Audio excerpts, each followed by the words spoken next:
Previous year questions acts as a compass in UPSC preparations. They will show us the direction in which we have to prepare and study. Hello students, today as a part of PYQ Mains Analysis series, we are bringing you the 2014 questions which we have taken it from the history. So today let us see what is the question and how to write that question and how to structure that question. So the question is about the Sufi and Bhakti traditions.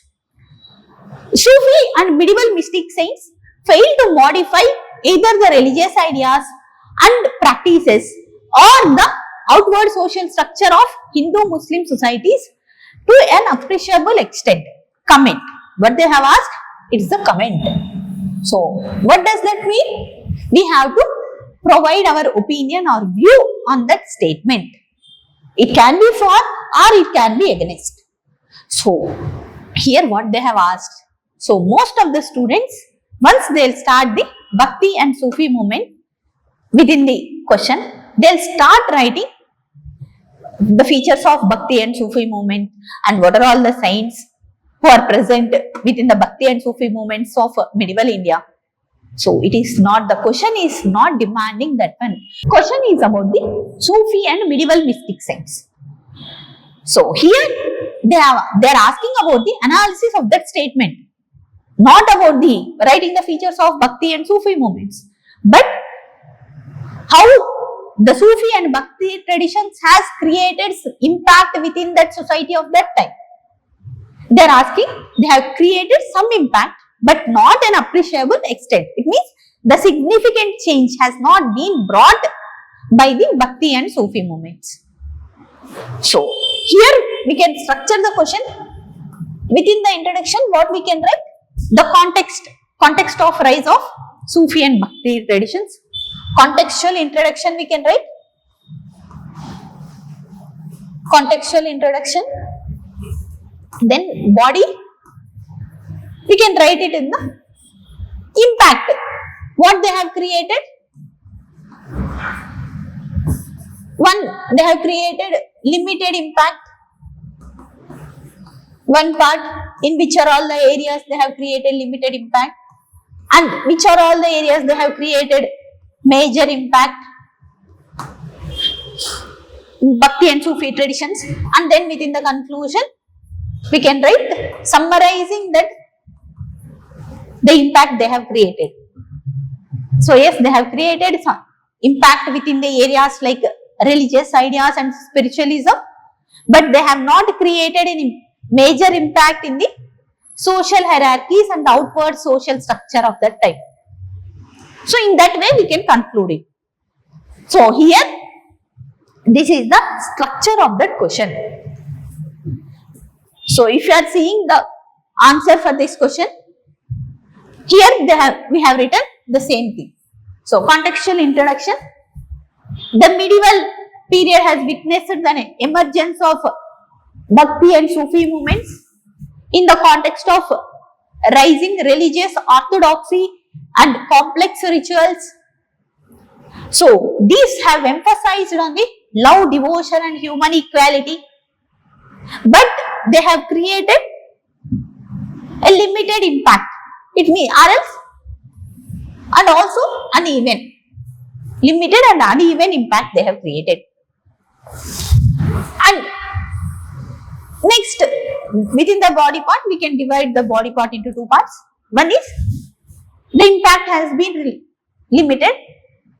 So, in what sense the impact has been limited?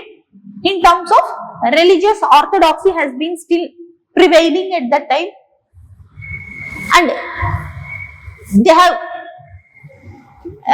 challenge to the caste has been very limited within the spheres, although the social reformers has emphasized on the reformation of castes, like be it Basavanna or else Mirabai.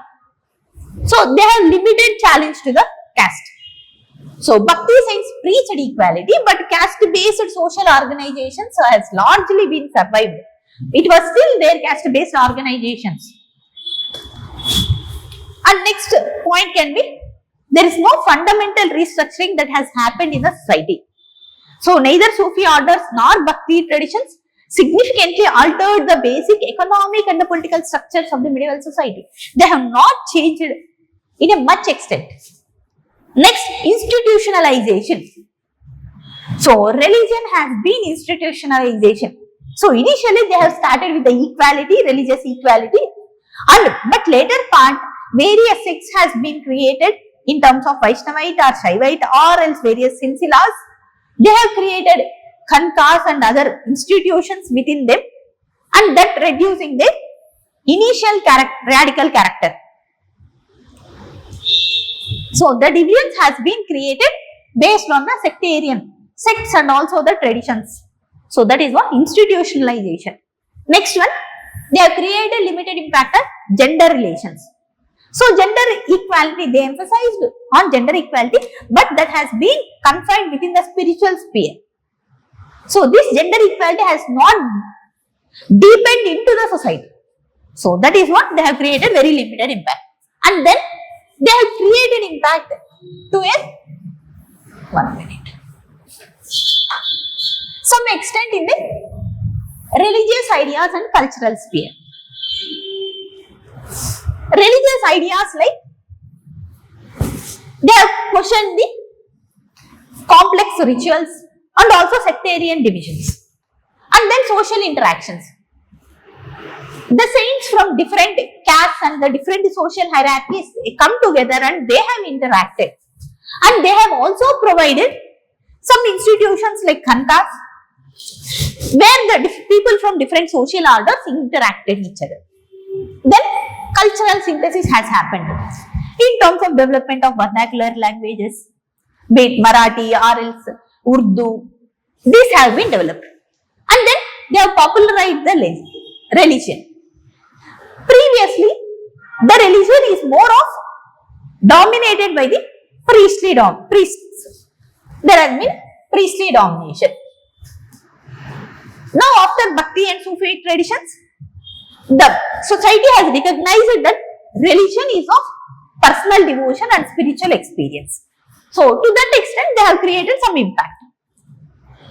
So, in the conclusion, we can summarize the same thing, what we have written in the body part. It means the Sufis and medieval saints did not radically transform the outward structure of the Hindu-Muslim societies, but they have brought a change within the religious spirituality and the cultural synthesis. So, they also contributed to the India's diverse cultural legacy in the form of literature and art. This is what they have asked. They are asking the question. The demand of the question is, we have to analyze to what extent the Bhakti and Sufi traditions has impacted the medieval society. So that is what the question is asking. It's not that features of Bhakti and Sufi saints. So this is how we have to write this question. So students, answer the question with clarity so that you will get more marks. Thank you.